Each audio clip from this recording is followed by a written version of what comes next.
I do not get Botox. Obviously, little PSA, it is okay to have wrinkles because they're normal and you are still beautiful. In this video, I am telling you the 5 most common Botox side effects and what you can do to reduce your chances of getting these side effects if you go through with Botox for wrinkle treatment. This is going to be a little short and sweet PSA video here.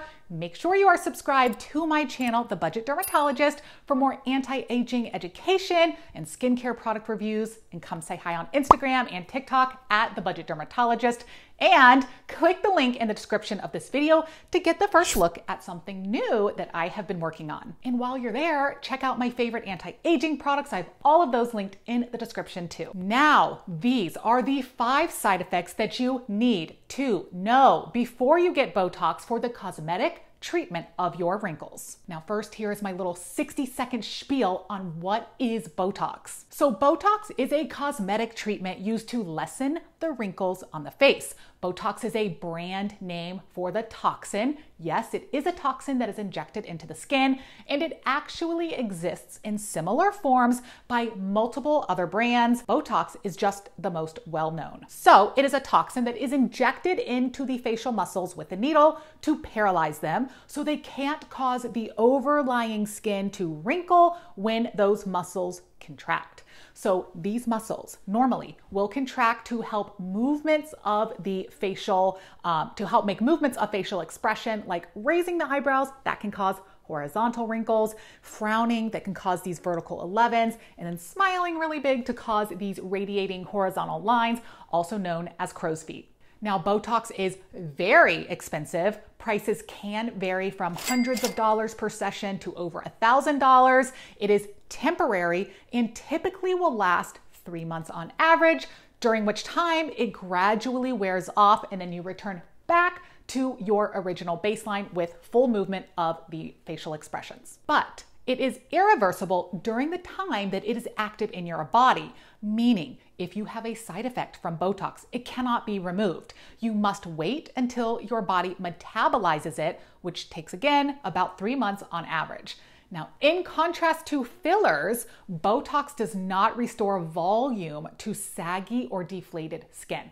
Okay, I'm not sure if that was exactly 60 seconds, but I tried. That's your lowdown on Botox. As you may know, it is very effective at its job, but side effects are common and you need to know them so you can decide if this treatment is worth the risk for you. And if you decide not to get Botox and are wondering what else can you do for your wrinkles that have less risks, you can check out my recent video here on my channel to see what I am trying out right now for my wrinkles without Botox. I'm going to link that video below. The number 1 side effect of Botox that will occur in most, if not all people who get treated is pain at the injection site. Okay, duh.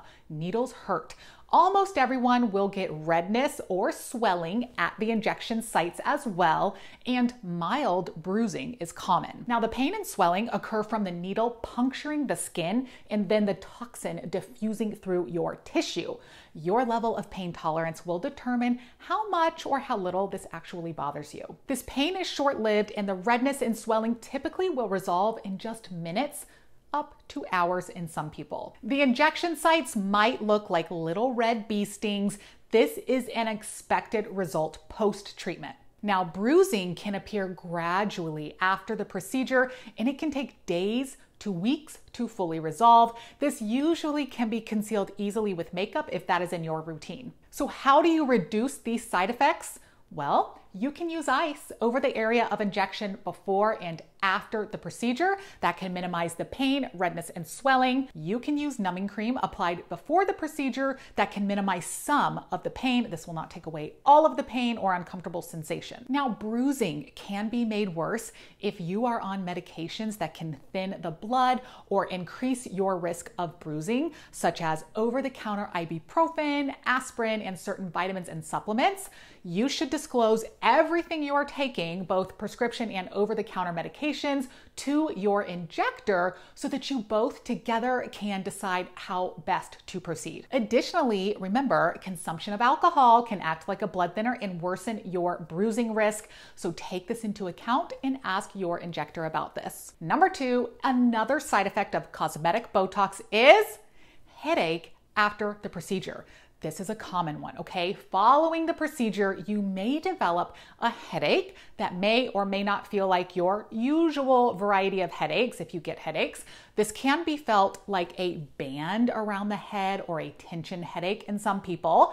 Now, personal antidote here. I have gotten Botox twice in my life, both during training when I was learning how to be a dermatologist and learning how to do Botox. My fellow trainees would practice on each other. And the last time that I got Botox was over 8 years ago at this point, maybe longer. But after both sessions, I was left with a headache that took just about 2 full days to resolve.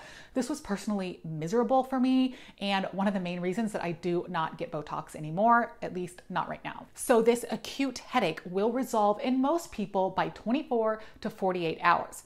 However, there are some reports of this being more of a chronic headache that can last much longer and then gradually will fade over time as the Botox fades out of your system. So how do you avoid this post-procedure headache? Well, you can't. And there isn't a way to predict who will suffer this complication.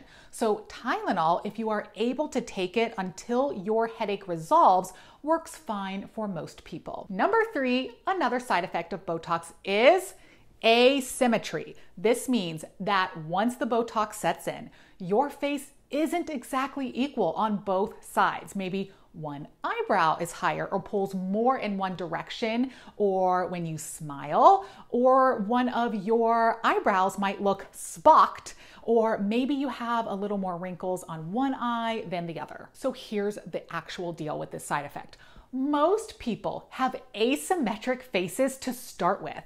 Almost everyone, in fact, is asymmetric. But we don't notice this until after we get Botox and we are looking so close in the mirror all the time to see the effects of the Botox. Then all of a sudden, we actually start noticing our imperfections at a much more detailed level than ever before. So you think that it was the Botox that caused this asymmetry, when really it was there all along. It's just that now you are paying more attention to it. So here's how to avoid this side effect. Evaluate your face for asymmetry before you get Botox and truly understand what your baseline is. Take before photos at rest and dynamic photos when you are using your facial muscles.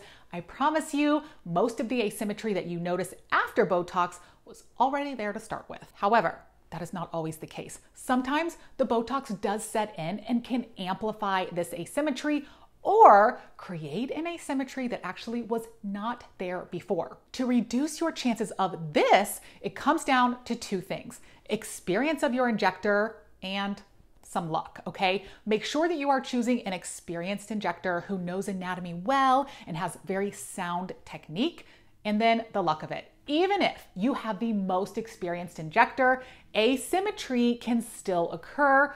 But with an experienced injector, a correction of this asymmetry can be done very artfully. Number 4, another side effect of Botox is a droopy eyebrow, or even worse, droopy eyelids that can affect your vision. This is called brow ptosis or eyelid ptosis. This occurs when the Botox is placed too low or too close to the brow or the eyelid, or it diffuses too much beyond the area where it was intended. This can happen for several reasons. Number 1, improper placement by the injector. So if the Botox is injected too low or right above the brow or near the eyelid, it can drop the brow or cause a droopy eyelid. 2, it can happen if you, the patient, manipulates this area or presses on it or does something that can cause the Botox to diffuse down too low. Or 3, just plain bad luck. Even with the best of technique, this risk does not go to 0. To avoid this side effect, follow the post-procedure instructions for your injector precisely. Not all injectors will have the same beliefs or instructions, but many will advise you to not lie down or exercise for several hours after the procedure and not to massage that area before the Botox sets in. And as I said before, choosing an experienced injector can make a big difference. Number 5, another side effect of Botox is it doesn't work for everyone. So after you invest the money and go through the whole procedure and take on the risks of those side effects, it might not actually take, or it might not last you the full 3 to 4 months. Some people will say that it started to fade away after just 4 to 6 weeks. And here is why. Some people are or become almost immune to Botox, so your body forms these antibodies against Botox that prevent it from working. And this can also happen to people who get Botox repeatedly. Your body just starts to build immunity to it, and it can cause your body to metabolize it way more quickly than you'd like to. And for such an expensive price, to not get the full benefit is a big problem. To avoid this side effect, don't start Botox too early.